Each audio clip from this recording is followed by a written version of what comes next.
Produksi petasan saat bulan Ramadan cenderung meningkat, pemirsa. Berpotensi menimbulkan bahaya, polisi pun mengungkap rumah produksi pembuat petasan di berbagai daerah. Pemilik usaha hingga pekerja pun diamankan.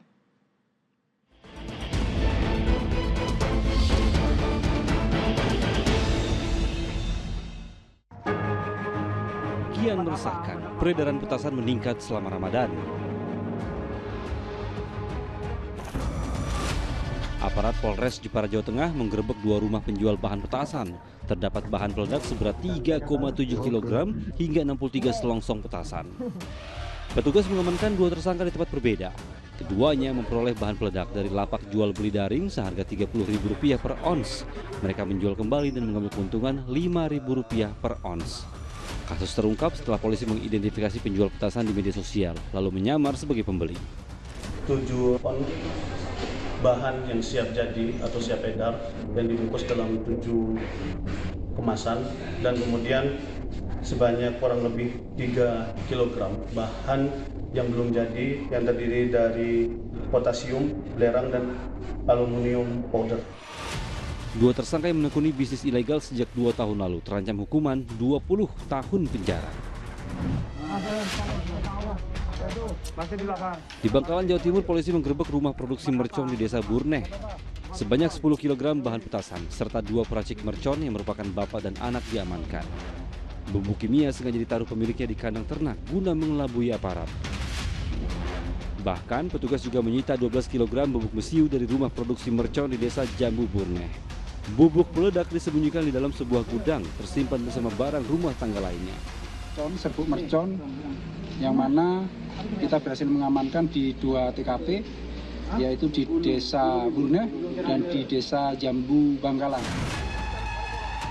Sementara itu di Demak, Jawa Tengah, polisi mengamankan 30 kg bahan peledak untuk petasan. Barang berbahaya itu disita dari penangkapan 2 pria berusia 23 tahun dan 60 tahun. Salah satu tersangka menjual bahan petasan di media sosial hingga terendus operasi cyber kepolisian.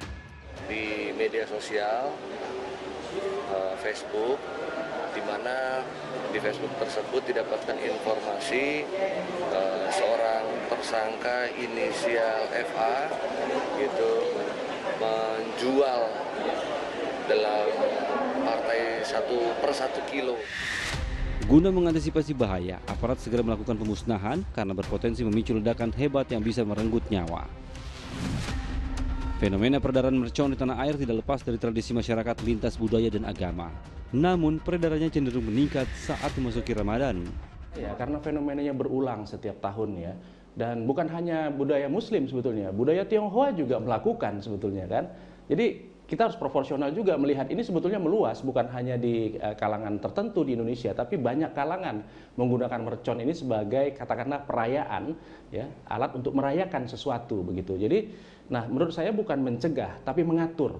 Ya, jadi bedakan pengaturan dengan pelarangan. Ya.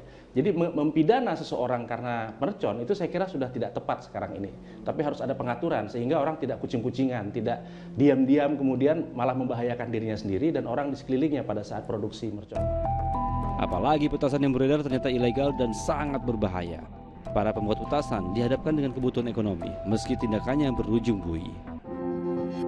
Perlu diketahui, semua jenis bahan peledak termasuk petasan dilarang, kecuali ada izin dari pihak berwenang dan petasan masuk dalam kategori bunga api sesuai ketentuan. Spesifikasi yang diizinkan yakni bunga api dengan isi mesiu kurang dari 20 gram, hingga ukuran atau diameternya maksimal 2 inci. Sementara bunga api dengan kandungan lebih dari 20 gram harus mengantongi izin dari kepolisian. Tim Liputan melaporkan.